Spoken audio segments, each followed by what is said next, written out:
Oke guys, pada video kali ini kita akan membahas satu kisah seorang pahlawan tanpa senjata di Perang Dunia Kedua. Desmond Doss, si pahlawan tanpa senjata di Perang Dunia Kedua. Mungkin sedikit dari kalian yang bisa memahami, tidak selamanya seseorang bersenjata sudah dianggap sebagai pemberani. Namun, hanya bermodalkan prinsip dan keyakinan dapat mengalahkan yang namanya keganasan. Seperti pria yang satu ini, dia memasuki area peperangan tanpa mengangkat senjata sekalipun. Namun, ia berhasil mendapatkan penghargaan dunia dengan simbol keberanian tanpa kekerasan. Jadi siapakah Desmond Doss? Seperti apa perjalanan kehidupannya? Mari kita bahas dalam video ini. Desmond Doss ini lahir pada tanggal 7 Februari 1919 di kota Lynchburg, Virginia, Amerika Serikat.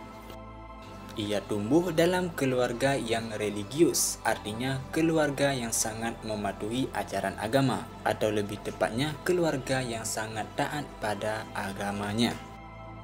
Ayahnya bernama William Thomas Doss. Dia merupakan seorang veteran Perang Dunia Pertama. Sedangkan ibunya bernama Bertha Edward Doss. Ia merupakan seseorang yang taat dengan keyakinan agamanya itu. Sehingga ibunya Desmond Doss sangat mempengaruhi kehidupannya, terutama ketika ia harus memilih untuk bergabung dengan militer selama Perang Dunia Kedua ataupun tidak. Desmond Doss pertama kali masuk tentara pada tanggal 1 April 1942 di Camp Lee, Virginia. Sebelumnya, ia pernah bekerja membantu ayahnya sebagai tukang kayu kapal di galangan kapal Angkatan Laut Newport News, Virginia. Namun, ada satu hal yang sangat membedakan antara Desmond Doss dengan tentara lainnya, yaitu ia menolak untuk membawa senjata.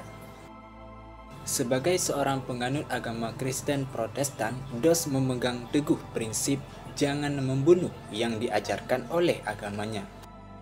Keputusannya untuk menjadi seorang tentara tanpa senjata menuai banyak kontroversi dan penentangan, baik dari sesama prajurit maupun atasannya.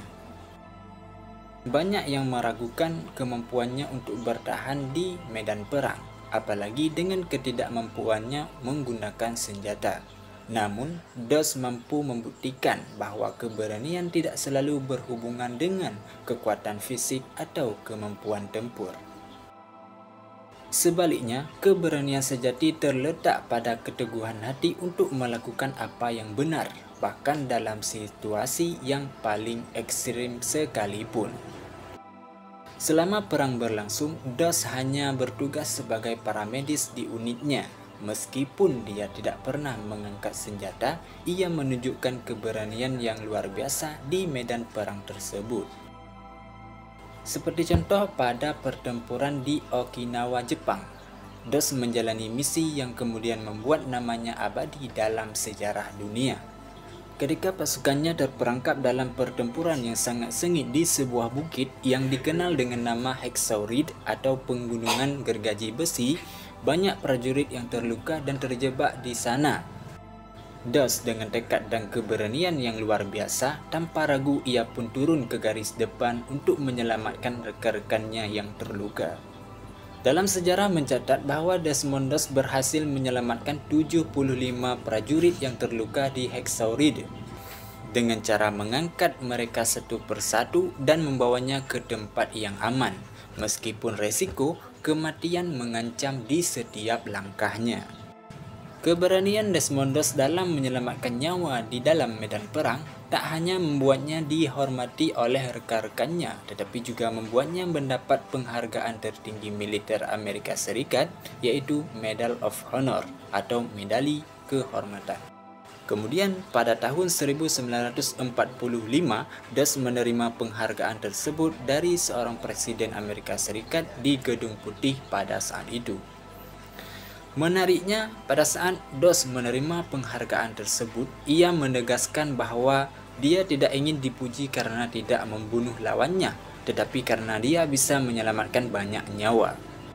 Setelah perang berakhir, Desmond Doss kembali ke kehidupan asalnya bersama ayah dan ibunya dan terus hidup dengan rendah hati. Kemudian, dia menikah dengan seorang perempuan bernama Dorothy. Ia merupakan wanita yang selalu mendukung prinsip Doss dan perjuangannya.